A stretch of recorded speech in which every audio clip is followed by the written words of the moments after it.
All right. Welcome back to the GSMC Wrestling Laureate Podcast, brought to you by the GSMC Sports Network. Just kind of talked about, we've just recently talked about how Monday Night Raw preview and how Damian Priest is pretty fed up with the Judgment Day, our new WWE World's Women's Champion, Becky Lynch. We also have Gunther's return, Chad Gable's comments towards Sami Zayn.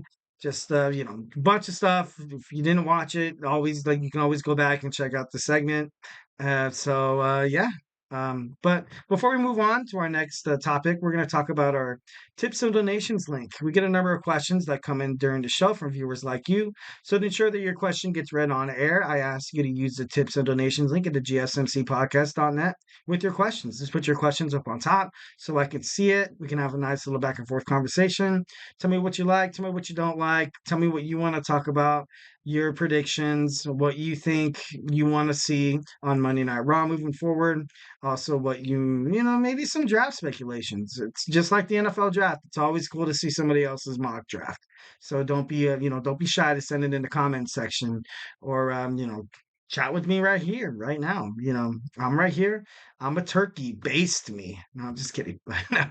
Anyway, so let's move on to our WWE NXT preview. Tonight's going to be night one of the Spring Breakin, which is a 2-week special event, which I think is pretty cool. You know, kind of having that like WrestleMania kind of feel. Like night one, obviously you have tonight, and then you have night two, which is going to take place during draft week.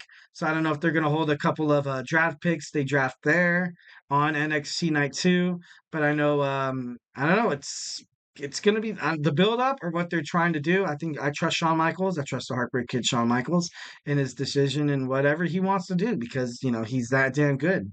He's the man. He's Shawn freaking Michaels, man. He knows what he's doing. First we're gonna talk about we have a nice little beach brawl between Sol Ruca and Blair Davenport. Sol Ruca is officially done with Blair Davenport. She's so pissed off at her. She totally wants to just end her career, wants to send her out, on a stretcher in Orlando. And I don't know, I think it's going to be pretty cool. Like I said before, I feel like Sol Ruca is one of those young women's NXT division talents that they're kind of grooming to kind of be the next NXT World Women's Champion, which wouldn't be a shock because, Roxanne Perez is leaving. Of course, you have Lola Vice and you have Natalia, and then you have Valkyrie that might make Paxley going out of Thea Hale. Just basically a lot of talent, especially in terms of and also you have the Women's North American NXT Championship coming out too. So honestly, right now it's going to be a good time to become an NXT WWE NXT fan. So don't be afraid to click on that clicker and give it a watch. All right, moving on, we also have our WWE NXT Underground signing between Natalia and Lola Vice. In recent episodes of WWE NXT, Lola Vice has just been running rampant, and Natalia wants to kind of set her straight, kind of show her to get, just have respect. Have respect for other superstars. Don't feel like, you're the only one in this world because at the end of the day, people with that mentality have to accept that's not true. Like you have to, accommodate for other people. You have to, try to support your fellow wrestlers and stuff like that. And Lola Vice obviously doing whatever she wants when she wants. And honestly, I hope Natalia like gives her a nice, ass whooping right there, bro. But they're signing the contract for NXT Underground, which is going to be pretty good. And next we have the no quarter catch crew against the D'Angelo family.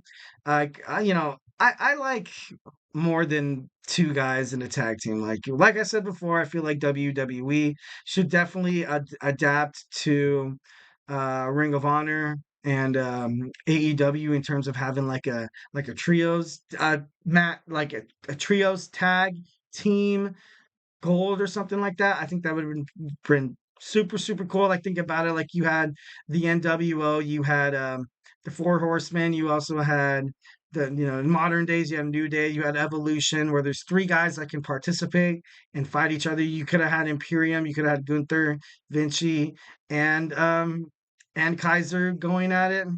I don't know. It's just usually when there's like a three-person thing. Like also like in the Judgment Day, you could have tag team champions like McDonough, Mysterio, and Finn Balor. But who am I to say what's up? So, anyways, that's gonna be a good match. It's gonna be a good match. Any match that the D'Angelo family is in, I usually sit my sitter. eyes glued to the TV because they have a bunch of talent. So it should be pretty awesome. Which I think is eventually going to end into like a Heritage Cup match between Tony D'Angelo and one of the members of the No Quarter Catch crew. So I think that's what they're kind of like. That's going to be one of the night two stipulations. Someone's going to go on and fight Tony. And I honestly think Tony D'Angelo is probably going to get the win because he did not win. He didn't beat Ilja Dragunov at NXT Stand and Deliver, but he put on a hell of a match. He put on a hell of a match. The Don is ready to hold the brand to a higher stake.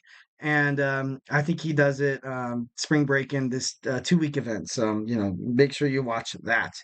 We also have our WWE NXT Women's Championship triple threat match between Roxanne Perez, Lyra Valkyrie, and also Tatum Paxley.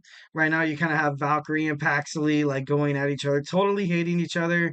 And then you kind of have Roxanne Perez that's kind of maybe step aside and kind of let these two women kill each other. But honestly, that would probably be the best strategy. Because, like I said before, usually when there's a triple threat match, that's usually a chance or an opportunity for the champion to roll something up, steal someone else's credit and make the cover. Well, that's just how triple threat matches work in the WWE or in wrestling in just general. Like what happened with Logan Paul and Randy Orton and Kevin Owens, like that, like that. But that very much could be a very similar situation that we see tonight on WWE NXT Spring Break in Night One. All right, next we have our NXT Championship match. We have Ilja Dragunov against Trick Williams. This is essentially a win or go home, like way home for Trick Williams. If Trick Williams does not win tonight, he's going to have to leave NXT. Ultimately, I don't think that's going to happen, although it is night one. I feel like since it is night one, there could be a possibility. I don't think he would lose though. Like, why would he lose? Because Ilja Dragunov has declared himself in the WWE draft. Not a lot of people would do that. Maybe both of them leave. That would be crazy. But ultimately, I thought to myself, and I still have this mentality that I think Trick Williams is this next superstar for NXT. Like I said before, you have the NXT going to the CW in October. You kind of need to have talent like Trick Williams. And honestly, this match is going to change the landscape of WWE NXT. It very much could be. It very much will. Because one of these champions are going to represent the brand and probably have a nice little reign.